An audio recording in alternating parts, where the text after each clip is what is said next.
Not only are they all five of the finest captains of war, they also each reigned as political leaders over their respective states.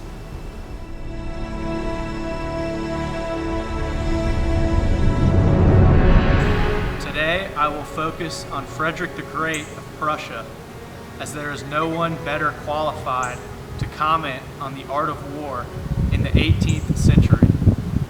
Because of Prussia's lesser geographical size compared with other European nations, Frederick believed that his military's discipline would be the foundation for his Prussian state's prosperity.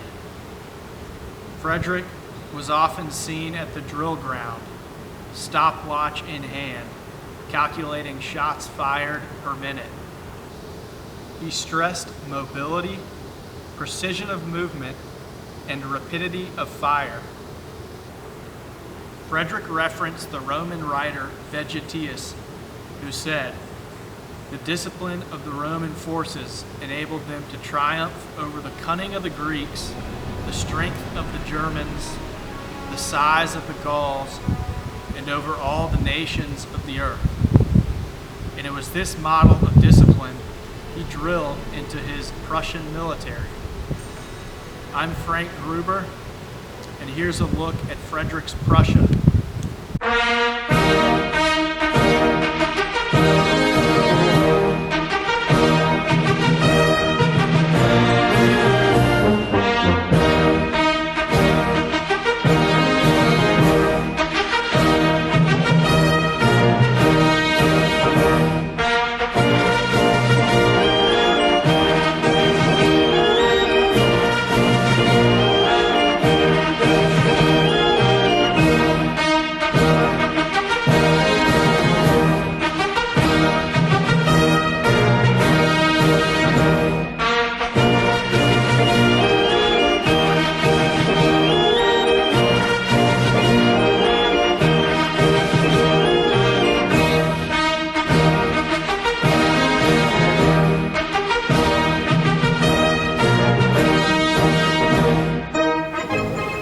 Prussian infantry was formed mostly from the working class, while the Prussian nobility formed the cavalry.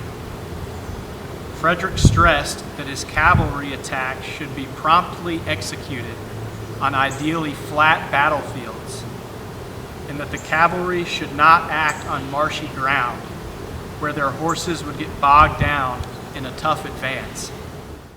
Meanwhile, Frederick believed his artillery to be a drain on his national Prussian economy. As such, he assigned artillery an insignificant role in his early Silesian wars.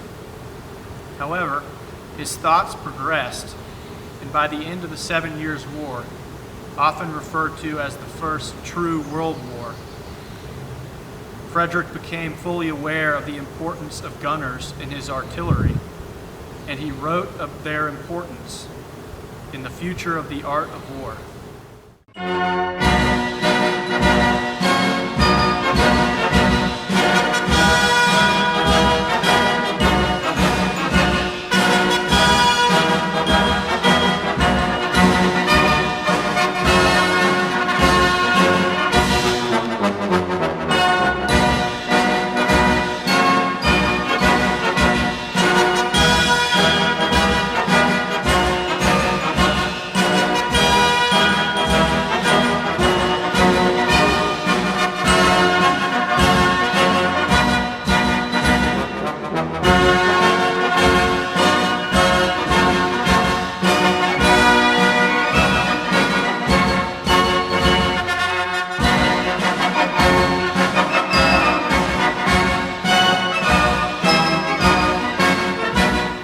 One of the core concepts of Frederick the Great's military ideology was that one must not wage war only on a map, and that it is imperative to lead troops on all kinds of terrain, and to be flexible in different maneuvers, formations, and tactics.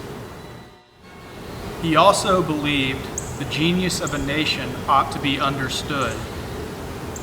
what it is capable of, and how far its safety may be risked by leading it against the enemy.